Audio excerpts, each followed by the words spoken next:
Hello guys, welcome back to my channel. Ito nga pala si Tito Batang, isang OFW dito sa New Zealand. At isa rin pong NBA cards collectors at Hot Wheels collectors dito sa New Zealand.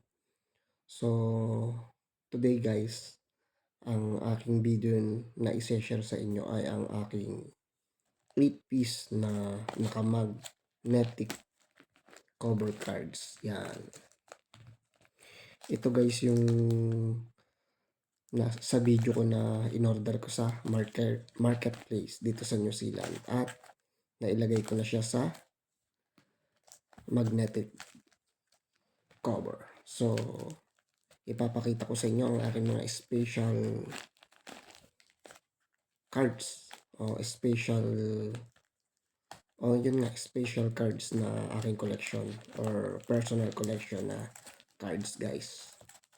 So, ang 8-piece ito guys at ang aking unang collection ay yan, DeMar DeRozan ng ano yata to, San Antonio. Yan, DeMar DeRozan. Ang next ko naman ay dati niyang katim sa Toronto at katim din ngayon sa Kings na si Jonas Valanciunas. Yan.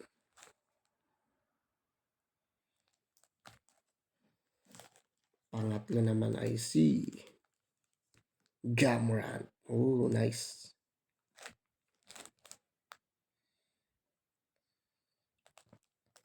Pang-apat ay si Kawhi ng Toronto rin dati.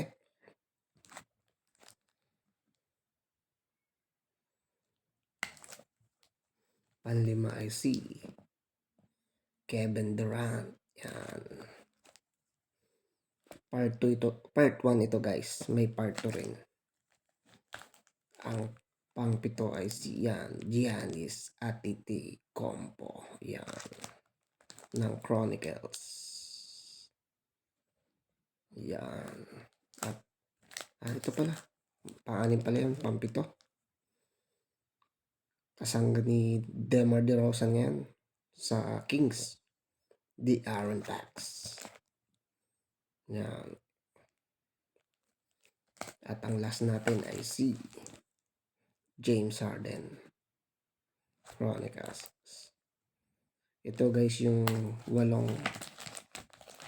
personal collection ko na naka-magnetic cover. Sana nagustuhan nyo guys ang ating video for today ng NBA cards collection ko dito sa New Zealand. Please subscribe my channel guys. Ito si Tito Batang. Salamat po guys.